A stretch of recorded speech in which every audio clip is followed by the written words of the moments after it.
Praise the lord. మన రక్షకుడు పరిశుద్ధుడు యేసుక్రీస్తు వారి శక్తి కలిగిన నామంలో ఈ రోజున దేవుని వాక్య ధ్యానములకు ప్రతి ఒక్కరికి మన ప్రభు పేరట ప్రైజ్ ద లార్డ్. దేవుని యొక్క మార్గాన్ని అనుసరించేటువంటి మనందరి జీవితాల్లో ప్రవక్తలని మాదిరిగా చేసుకొని ఆయనను ప్రేమించినటువంటి వారిని మాదిరిగా చేసుకొని మన జీవితాలని సరిచేసుకోవాలి. మనము ఇట్లాగే చెప్పుకుంటా ఉంటాం, వాళ్ళు మనకి మాదిరిగా ఉన్నారు, వాళ్ళని బట్టి మన తప్పుల్ని సవరించుకొని దేవునిలో కొనసాగుదామని మనం చెప్పుకుంటా ఉంటాం. బాగానే ఉంది. కళ్ళతో చూసి ప్రత్యక్షంగా అనుభవించి ఆయనని తెలుసుకోలేనటువంటి అజ్ఞానంలో ఉండి జీవితాన్ని అలాగే ముగించేటువంటి వారి పరిస్థితి ఎలా ఉంటుంది? ప్రత్యక్షంగా చూస్తూ ఉండి కూడా వారి క్రియలని సరిచేసుకోకపోతే దేవుడిలో ఉన్నటువంటి వారు దేవుని చేతనే తీర్పు తీర్చబడతారు. యేసు ప్రభు వారు పునరుద్ధానము తర్వాత కొద్ది రోజులు వారికి ప్రత్యక్షమవుతా ఉంటాడు. ప్రత్యక్షమయ్యి వారికి తన యొక్క ఉద్దేశాన్ని, వారు చేయాల్సినటువంటి పనిని వారికి తెలియజేస్తా వారిని నడిపించుకుంటా పోతా ఉంటాడు కొద్ది రోజుల వరకు. ఆ క్రమంలో ఒకనొక సమయంలో వారికి ప్రత్యక్షమైనప్పుడు పేతురు గురించి దేవుడు చెప్తాడు, నీవు దేవుని ఎడల నీ జీవితం ఎలాగ ముగించబడబోతూ ఉన్నదా అని చెప్పడని పేతురుకి ప్రభు చెప్తాడు. చెప్తే అంత మంచిగా, అంత సమాధానకరంగా అనిపించదు. దేవుడు మాట్లాడినటువంటి మాట ఆ మనుషునికి అంత సమాధానకరంగా అనిపించదు. లేఖనం చదివినట్లయితే మనకు తెలుస్తుంది. యోహాను సువార్త 21వ అధ్యాయము 18వ వచనం, యేసు, నా గొర్రెలను మేపము, నీవు యవ్వనుడువై ఉండినప్పుడు నీ అంతటా నీవే నడుము కట్టుకొని నీకు ఇష్టమైన చోటుకి వెళ్ళుచుంటివి. నీవు ముసలివాడు అయినప్పుడు నీ చేతిలో నీవు చాచుతువు, వేరొకడు నీ నడుము కట్టి నీకు ఇష్టము కాని చోటికి నిన్ను మోసుకొని పోవునని నీతో నిశ్చయముగా చెప్పుచున్నానని అతనితో చెప్పాను. అతడు ఎట్టి మరణము వలన దేవుని మహిమపరచునో దాన్ని సూచించి ఆయన ఈ మాట చెప్పాను. ఇట్లు చెప్పి నన్ను వెంబడించుమని అతనితో అనెను. పేతురు వెనుకకు తిరిగి యేసు ప్రేమించిన వాడును భోజన పంక్తిని ఆయన రొమ్మున ఆనుకొని, ప్రభువా నిన్ను అప్పగించు వాడెవడని అడిగిన వాడునైన శిష్యుడు తమ వెంట వచ్చుట చూచాను. కొద్ది మంది జీవితాలు చూడండి, వారు అంతకంతకు కూడా విశ్వాసంలో, క్రియల్లో దిగజారిపోతున్నవన్నీ దేవుడు వారిని హెచ్చరిక చేస్తున్నా సరే ఎదుటోళ్ళని చూసి వాళ్ళ గురించి మాట్లాడుకోవటం, వాళ్ళ గురించి ఆలోచన చేయకుండా ఉండటం, దీన్ని మాత్రం వదిలిపెట్టరు. అరే, దేవుడు మన గురించి ఎట్లా చెప్పిండు, మన పరిస్థితి దేవుని ముందు సరైన పద్ధతిగా లేదు, సరైన విధంగా లేదు. ఇప్పటి నుంచి అయినా మనం మారదాం అనేటువంటి ఆలోచన లేకపోగా దేవుడు ఆ మాట ఆ మనుషునికి చెప్పిన తర్వాత కూడా చూడండి, ఆ మనుషునికి దేవుడు ఆ మనుషుని యొక్క స్థితిగతుల్ని కూడా తెలియజేసిన తర్వాత కూడా ఆయన వస్తా ఉన్నాడు, ఆయన బతికి ఆయన గతి ఏమైతుంది అని చెప్పానని దేవుణ్ణి అడుగుతా ఉన్నాడు. ప్రభువా, ఇదిగా ఆయన వస్తా ఉన్నాడు, ఆయన గతి ఏంది అని చెప్పానని అడుగుతా ఉన్నాడు. అవసరమా? ఇప్పటికే ఆయన అప్పుడే చెప్తా ఉన్నాడు. ఒక చెప్పి కూడా ఒక నిమిషం 2 నిమిషాలు కూడా కానట్లు ఉన్నది.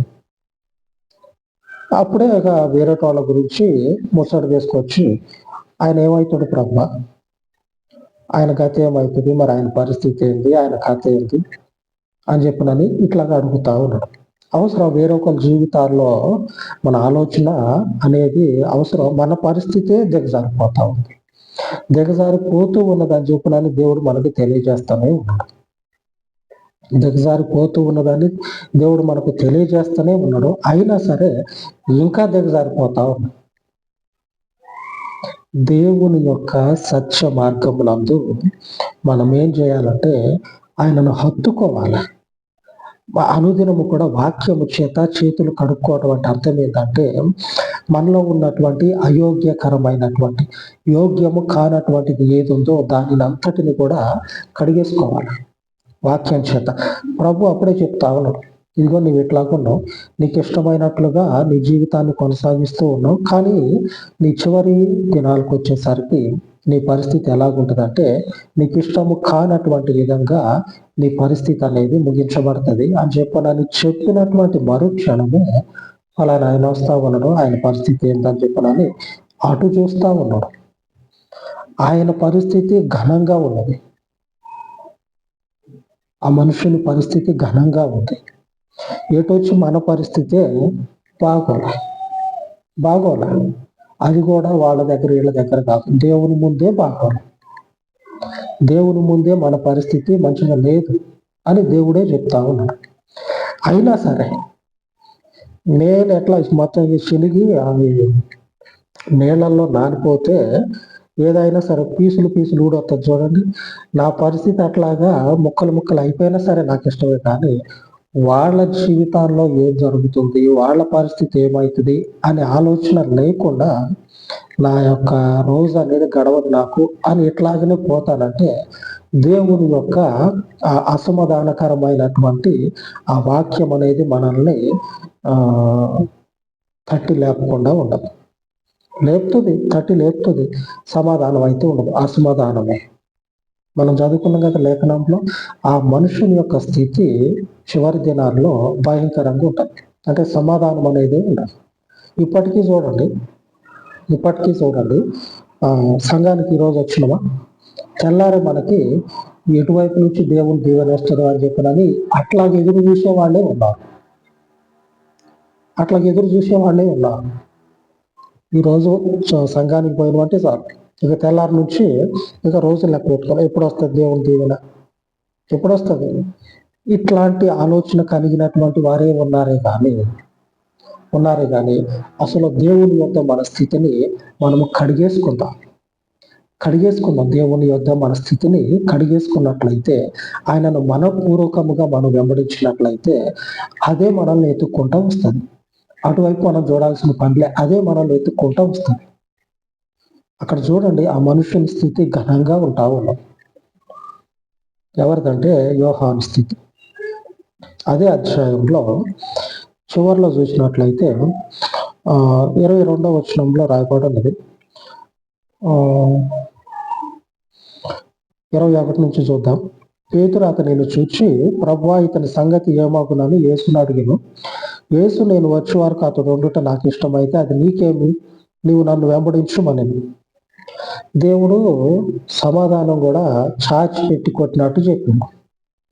చాచి పెట్టి కొడితే ఎట్లా మోతుందో అట్లాగా రిప్లై ఇచ్చిండు. ఆ మనుషుల గురించి దేవుడు తెలియజేస్తా ఉన్నాడు. ఇన్ని రోజులైంది ఇంతగా దేవుని గురించి తెలుసుకొని ఉన్నాం. మరి మన స్థితి నిన్న మొన్న వచ్చినటువంటి వారికి లాగే ఉన్నది అనేటువంటి ఆలోచన లేకపోగా ఆయన ఏంది, ఈయన ఏమవుతాడో ఏమో, నువ్వు చెప్పరాదు, నీకు తెలుసు కదా నా గురించి చెప్పినాక ఆయన గురించి కూడా చెప్పాలి. ఇవి ఎందుకు, మనకెందుకు, వాళ్ళు ఎందుకో వీళ్ళు ఎందుకో, ఇవన్నీ మనకెందుకు, మనం దేని గురించి పోతా ఉన్నాం? మన జీవితం బాగు గురించి, మన ఆత్మ యొక్క రక్షణ గురించి పోతా ఉన్నాం. పోయినప్పుడు మన గురించి మనము బాగుపడాలి, కానీ వేరొకరి గురించి మనకెందుకు?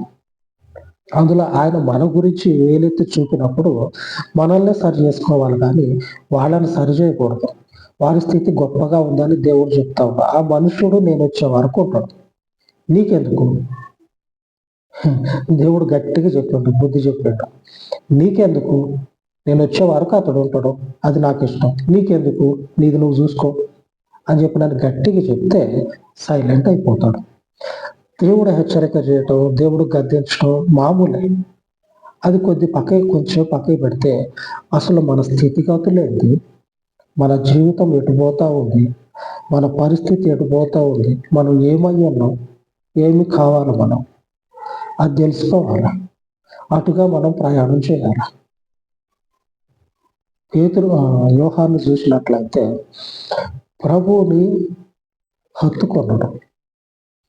మన గుండె శరీరంలో ఎలాగైతే లోపలే లోపల కూడా ఆ గుహలో కనుక ఎలాగైతే బంధించబడి ఉంటుందో అట్లాగా మన శరీరంలో మన గుండె ఎలాగైతే ఉన్నదో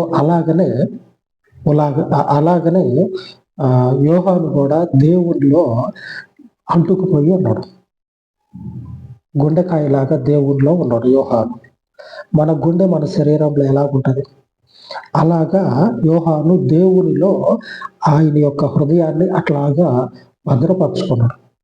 ఆయన నుంచి వేరు కాడు ఆయన, ఎందుకంటే ఆయనతో కలిసిపోయింది యోహాను. ఆయన స్థితి ఘనంగా ఉంటుంది. మనము దేవునిని అనుసరించటం మొదలు పెట్టినామా? దేవునిని తెలుసుకోవటం మొదలు తెలుసుకుంటా ఉన్నామా?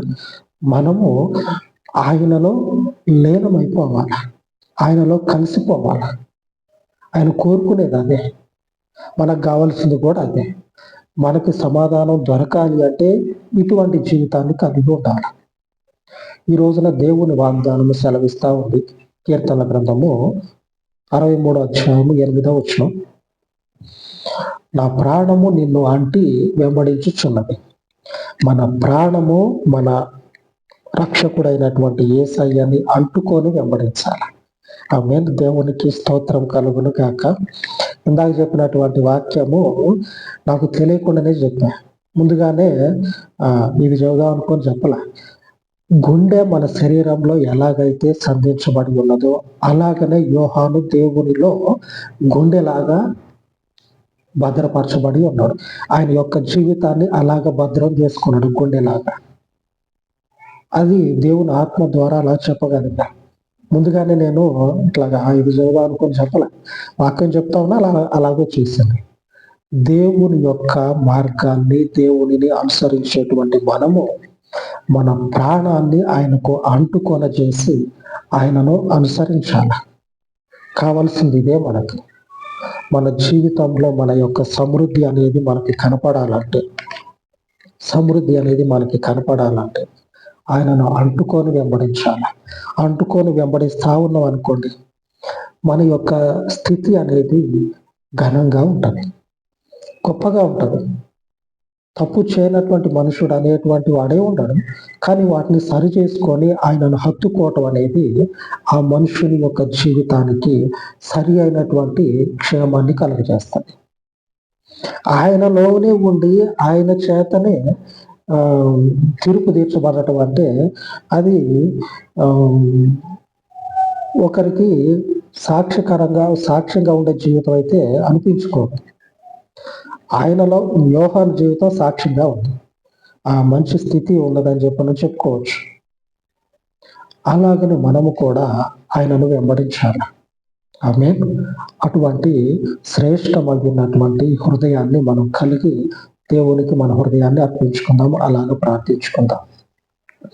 పరిశుద్ధుడు అయిన తండ్రి, ఈ ఉదయ కాలమందు మీ పాదముల యొద్ద మనవి చేసుకొని చూడగా, అయ్యా చెప్పబడినటువంటి వాక్యమును నీరు కట్టి ఫలింపచేయమని అందరి హృదయములను ఎరిగినటువంటి పరలోకపు తండ్రి, ప్రతి ఒక్కరి హృదయమును కూడా మీ పరలోకపు నామమును బట్టి శిష్యుడైనటువంటి యోహానుకు మాదిరిగా తండ్రి, నీ యొక్క అయ్యా ఇదిగో తండ్రి పరిపూర్ణమైనటువంటి నామమును అంటి పెట్టుకొని నిన్ను అనుసరించి నీ పరిశుద్ధతను తండ్రి కలిగి జీవించినట్లుగా ప్రతి ఒక్కరిని కూడా బలపరచమని, మహాకాశంలో సైతము పట్టజాలనంత మహాబలవంతుడు అయిన పరలోకపు తండ్రి, ఈ బలము కలిగినటువంటి నామములకు మనవి చేసుకొని ఉండగా ఈ ప్రార్థన మనవులను ఈ యొక్క అయ్యా ఇదిగో తండ్రి జీవాహారములో తండ్రి అనుదినము కూడా మీ పేరట ప్రకటిస్తూ ఉండగా నలుదిక్కుల విస్తరింపచేసి అనేకులకు దీవెనకరముగా